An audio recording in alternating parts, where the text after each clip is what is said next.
Tomodachi Life Living the Dream comes out this week, so let's send off the 3DS version with a ranking of every location, and at number 23 is Nintendo 3DS Image Share. Now, even calling this a location is very generous, but I guess it technically is one since it has a spot on the map. It's just the plane on your island, and it doesn't even work anymore because Nintendo shut the service down years ago. Like, if you click on it now, it just doesn't work. The idea was that you could share screenshots from Tomodachi Life directly to social networks from your 3DS. It brought you to the clunky internet browser, and now it hasn't even been usable for a number of years. Even when this was working, most people didn't use it anyway, so it's an easy last place.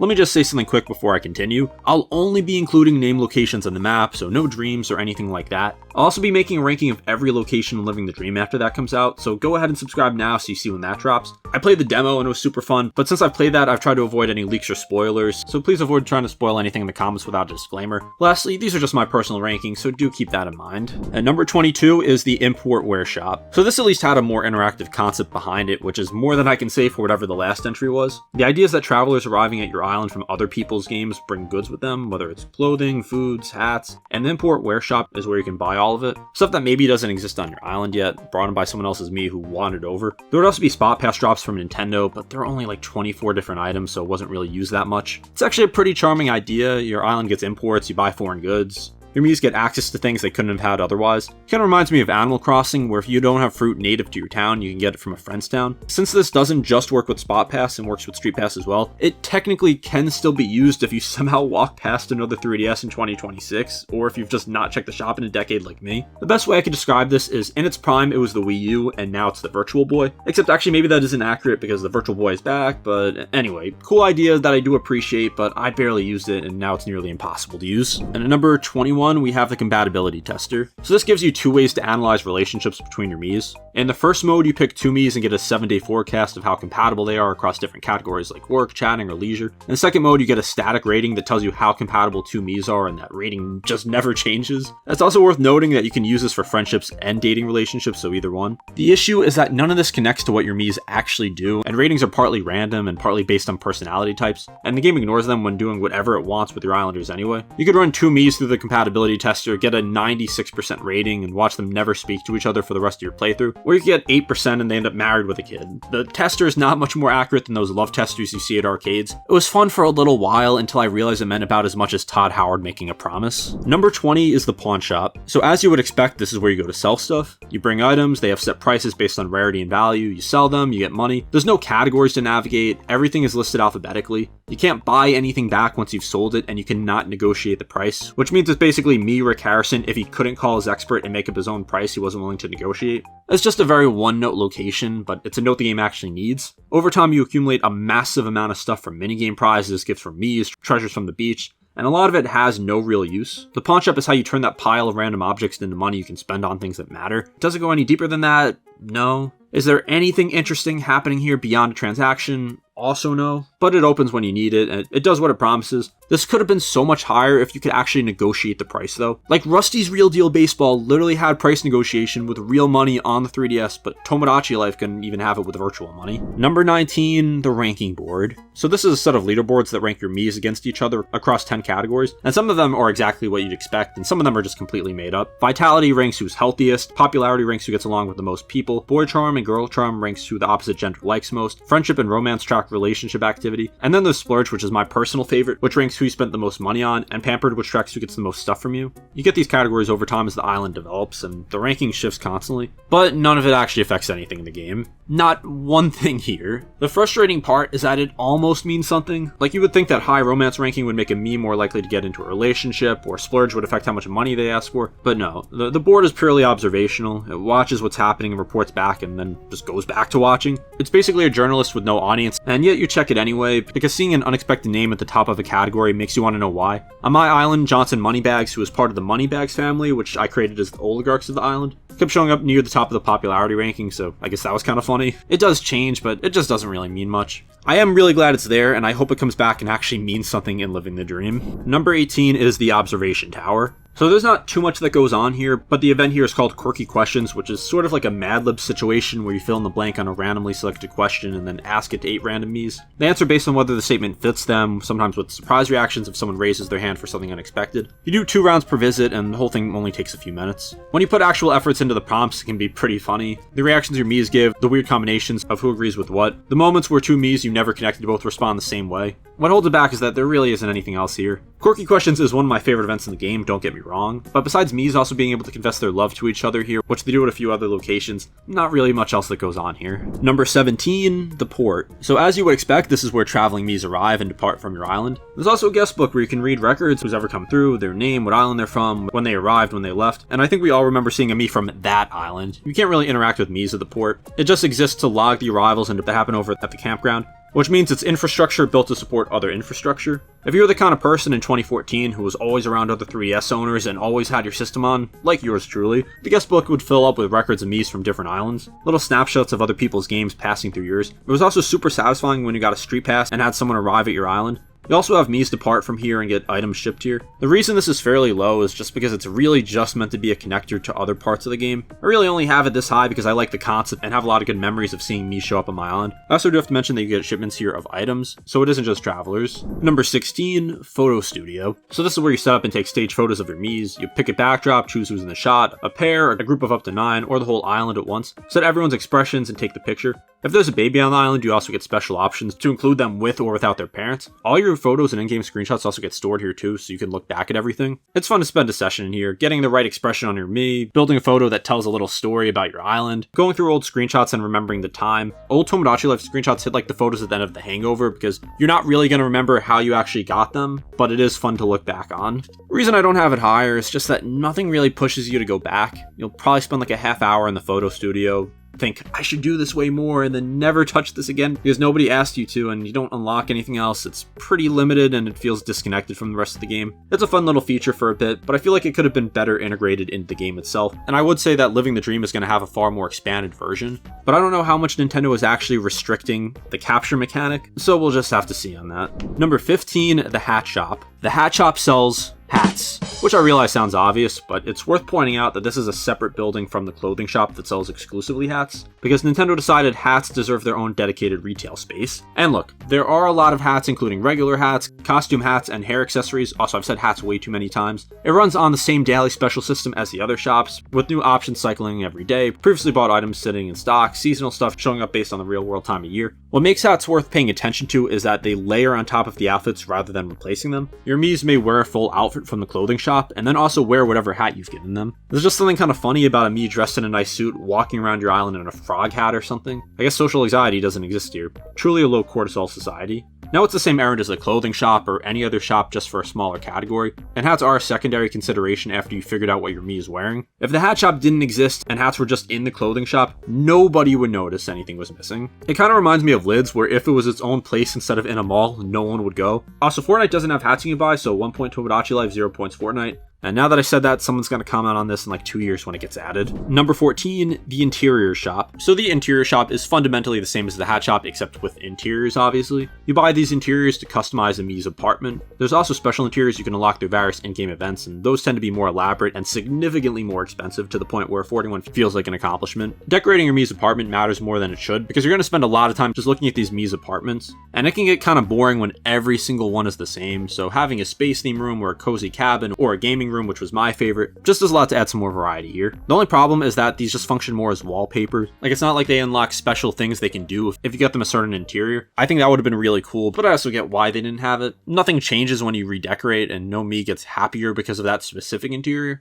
No event becomes more likely, nothing unlocks. I just enjoyed buying interiors more than the hats, but you can honestly swap these if you want. Number 13, beach. So if you want to head down to the beach and do some beachy things, Mii's wander on their own. They dig holes in the sand, they walk along the water. Stuff just happens there, and fortunately for these Mii's, you don't hear people blasting music you don't want to hear like real beaches. So that's a big plus there already. The beach is also home to Judgment Bay, which might be one of my favorite low-stakes events in the entire game. The setup is that you draw something in the sand across a grid of squares. Your Mii's walk up and vote on whichever drawing they like the best, You can literally write anything, and I mean anything on here, and it's completely random, so you could write something like Paper Mario Sticker Star on one side, and more Miis will still go to it. It's available anytime, day or night, and there's no stakes whatsoever. You can just go to the beach at 2 in the morning and just run a sand drawing competition. The rest of the beach is just a normal location with Miis being able to confess their love and do random activities. Not as many events here, which is why it's lower than some of the other sort of similar locations, but it's still pretty neat. Number 12 is the clothing shop. So once again, just like the other shops, but this time there's 5 categories: men's, women's, unisex, dress, and specialty. And the specialty section is where things get interesting. Specialty outfits include stuff like animal costumes, but the crown jewel is the spacesuit, which your Mii only gets after they actually travel to space and come back.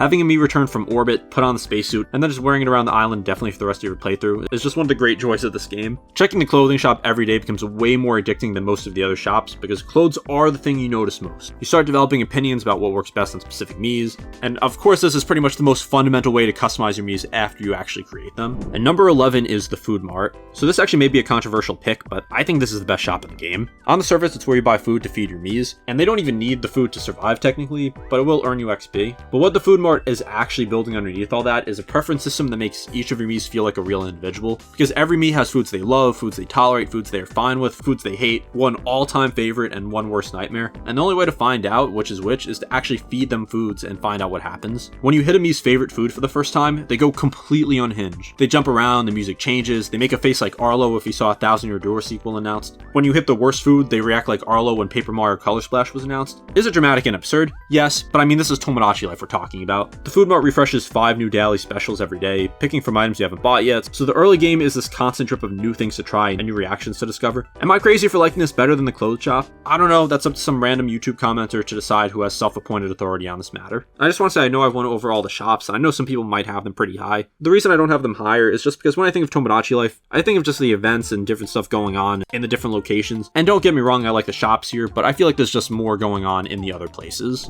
Number 10 is the campground, and this one I actually had low at first, but I decided to move it up. So this is where Miis from other people's islands come to stay when they're traveling via StreetPass, which is honestly one of my favorite parts of this game. They show up with thought bubbles just like your regular islanders. They might have special food you can buy, they hang around for a while, and then they head out. The concept is, like I mentioned, that your island occasionally gets visitors, which are real tourists from real islands that people built, and for a minute you get a little window into someone else's game. Also, if you're feeling especially cruel, you can reject a visitor's request to set up camp and they'll head for the port. Perhaps my favorite feature here is that these Miis can actually take pictures and send it via Wi-Fi to their home. At least I think they can. I honestly forgot if it just goes there or to other islands they've come to along the way. But this is a great concept, but there really isn't much to it. The campground is a fully built location with clouds and weather and event bubbles and a whole setup, and it just kind of sits there empty for most of the time. It's basically just this game's version of a hotel, and it's pretty neat to have these guests here. Now I used to check this a lot at this game's peak, like I always had people at the campgrounds, but obviously nowadays it's kind of hard to find people for that. If you want to have this way lower and have the shops higher than this, totally understand that. Number 9 is the town hall. So this is where you create new Miis, edit existing ones, scan QR codes, view your full item collection, adjust settings, send Miis to the Mii Maker,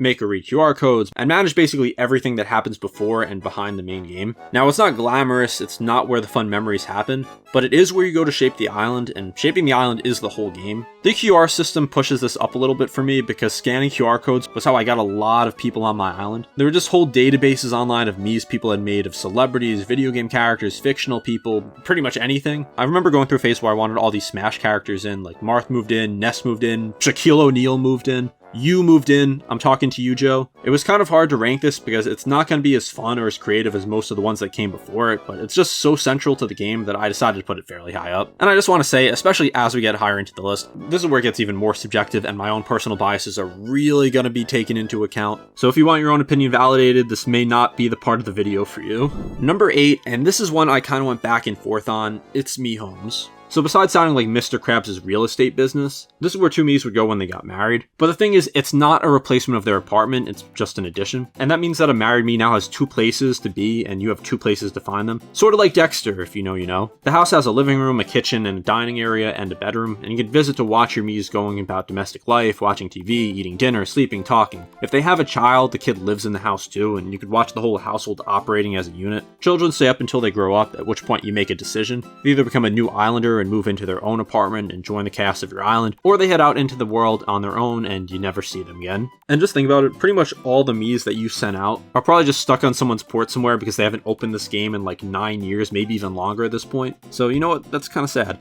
But anyway, getting two Miis to this point does take time, because they have to meet, they have to become friends, one has to confess their feelings, they have to date, and then eventually propose, and then get married. So when they finally have a house together, there is a real sense of payoff, and then a bigger payoff when they have kids. The limitation though is very frustrating. You can't visit a house directly. When you click to visit one of the Miis, the game pulls them out of the house and sends them back to their apartment, which kind of defeats the purpose of this. The only time you actually set foot inside the house is when the couple asks you to babysit their child. You go in and just do like a mini game like rocking the baby, but that's pretty much it. For a location that represents the biggest milestone in your Mii's whole relationship arc, the fact that you mostly just stand outside looking through the window, with barely anything you can interact with there, is the reason that I have this lower than I probably would have had it otherwise. Now, some people may have this significantly lower, but I have it high up just because it is very rewarding to get. There are some things you can do like I did mention. I also just like the concept of these Miis being able to afford real estate. Number 7, Mii News. This is the news show that runs twice a day at 7 a.m. and 7 p.m. and format is always the same. A random Mii sits behind the news desk, reads a story about something that happened on the island, and then 3 other Miis get asked for the reaction. The stories are randomized and the reactions are randomized, and the result is a news broadcast that operates on its own totally unhinged internal logic every single time. Good evening. You are watching the midnight edition of Mii News. I have feelings for Richella. I've got to tell her. I'm not taking my sneakers off.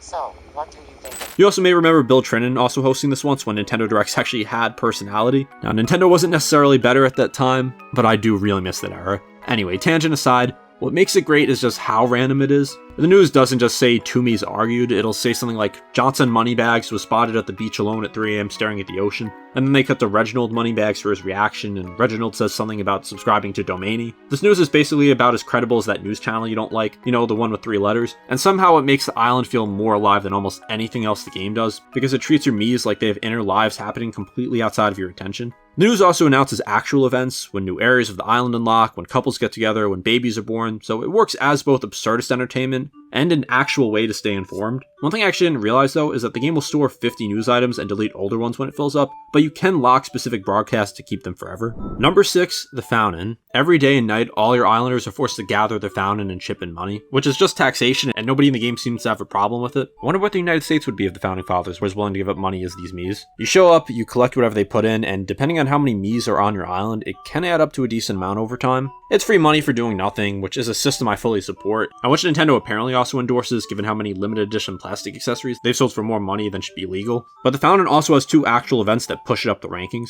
The morning market has a Mii set up a little stall and attempt to sell you discounted bulk food while giving you a sales pitch, and the quality of the pitch varies wildly because Miis are not natural salespeople and the game doesn't help them. Some of them nail it, some of them are visibly struggling, and it is worth checking out every morning just to see who's behind the counter. And then there are the rap battles. 2 Miis go back and forth trading rhymed insults at the fountain until one of them can't come up with a response. And the whole thing, of course, runs through the text-to-speech system, which means the raps are technically coherent as rhymes, but it doesn't compare to anything Pops rapped about in that one episode of Regular Show. Anyway, I have this high up because you get free money. Number 5, the Café. So this is where a lot of things happen to your Miis rather than things you set up, and it kind of makes it one of the best locations in the game to just walk into. Miis will show up on their own, they'll sit, they'll eat, they'll drink, they'll read. Groups sometimes hold chat sessions, which are 2 to 4 Miis gathering to gossip about whatever's been happening on the island. And the conversations, as you would expect, range from mundane to just completely unhinged. There's also the pity party, which is one of the stranger and more touching things the game does. If a Mii is going through with something, whether it's a rejected confession, a falling out with another Mii, just some sort of rough patch, their friends might show up at the cafe uninvited and hold a pity party. Everyone sits around trying to cheer the sad Mii up, they say things, they'll try different approaches, and the depressed Mii just sits there and says nothing, just staring at the floor while their friends circle around them. You can sometimes just find this without even really knowing it's there. And it's touches like this that just make Tomodachi Life just such a fun game. And besides all that, you can expect other things here like confessions, first dates, breakups, pretty much any event in the game. The one negative here is that it is very passive. You can't trigger anything here. You can walk in 100 times and find nothing happening. On a slow day, it's just building with some Mii sitting in looking at their food. There's nothing really to do and leave back later. It's not like it has as many events as the next 2 or something, but I don't know, it's just one of my personal favorites. Number 4, the park. So to my knowledge, this is the most event-dense location in the game, but it never feels like too much because all the events are different enough that they don't blur together. Flying Disc is a minigame where you throw a frisbee with the stylus and 2 Miis try to catch it. The afternoon market has has a Mii sitting in the park selling clothes in bulk at discount, which makes it worth checking during the day whenever you're passing through.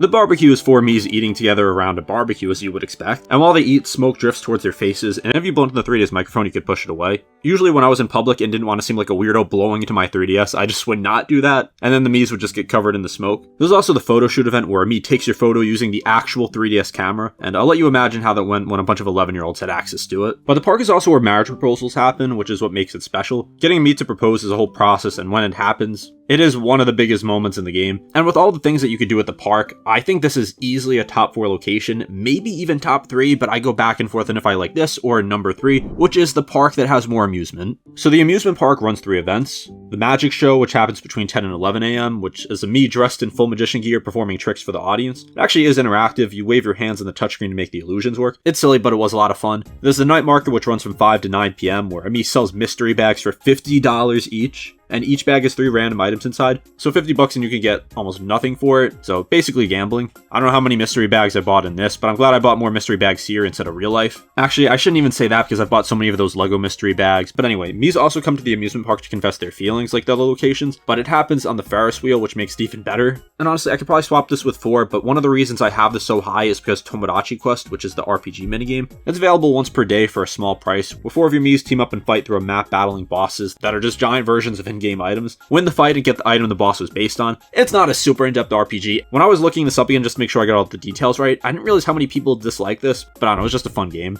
And I know I've used the word fun a lot in this video, but that's just kind of the entire point of this. It's just what locations I enjoyed the most, and talking about enjoying locations in this game. At number 2, we have the concert hall, which is a fan favorite. I love this, and I was actually going to record a song I made when I was 11 to share in this video, but they're just so unfathomably cringe that I will just not be doing that. Like, it was just a culmination of early 2010s, like, Uncle Grandpa style humor, if I had to think of a way to describe it, just like completely random things. Before a Mii can perform, you need to unlock a song genre, and once you have, you can pick either a solo performance or a group performance. So solo is simple enough, you just pick whatever Mii you want to sing whatever song, and for group performances, you actually make your own group and you can even name them. You assemble 2 to 7 Miis and then just give them a genre to sing. But of course, the best thing here is that you actually make your own songs. Well, at least you make your own lyrics. I'm sure all of us who have played this game, especially those who have played this game as a kid, have way too many cringe songs that you probably want lost to the sands of time. But you know what, looking back on this, I actually just was laughing at almost all of them because of how stupid they were. But anyway, the thing that makes the concert hall what it is the text-to-speech system. Even now when we have AI voices that sound really accurate, and people even think I'm an AI voice, there's just something about the charm of just the broken, robotic voices that these Miis have. And it just has so much more personality than if they had like realistic AI voices. You can pretty much have them say anything, and there are sensors in this game, but trust me from experience, they're very easy to get around. So I was disappointed we didn't see this in the direct in Living the Dream, but I'm still hopeful we get it in the game. And like I said, I'm trying to avoid leaks, so if you already know that it is coming, just please don't spoil it. I want to be surprised if this actually shows up. Also, one thing I do have to mention is I don't think there's going to be sensors in Living the Dream, so if that is the case, you could literally say anything you want. The only thing I'd like to see them improve here is maybe have some more variety, because there is only 1 song per genre, so it can get a little repetitive fast, but it was just one of my favorite things in this game, and I'd be really disappointed if it didn't come back. And at number 1, a very easy choice, the Mii Apartments. I mean, what else was it gonna be? The Mii Apartments is the game. Everything else on this island feeds into what happens here. You go to the food mart, so you have something to bring back to your Miis in their apartments. You go to the clothing shop, so they have something to wear in their apartments. You check the cafe in the park and the fountain, and then you come back to the apartments to see what changed. You can see who's awake, who's sleeping, who's dreaming. The basic loop of the apartments is that your Miis live there and ask you for things. Food, gifts, help with a problem, a phrase to say when they feel a certain way, a catchphrase, you help them, they get happier, they level up, and they start having more opinions and more interactions with the Miis around them. The building itself doesn't physically grow, but grows in the sense that you unlock more apartments as you make more Miis. It does cap out at 100, but I mean, that's pretty much plenty for this. One of the things I want to talk about most for this is the dreams.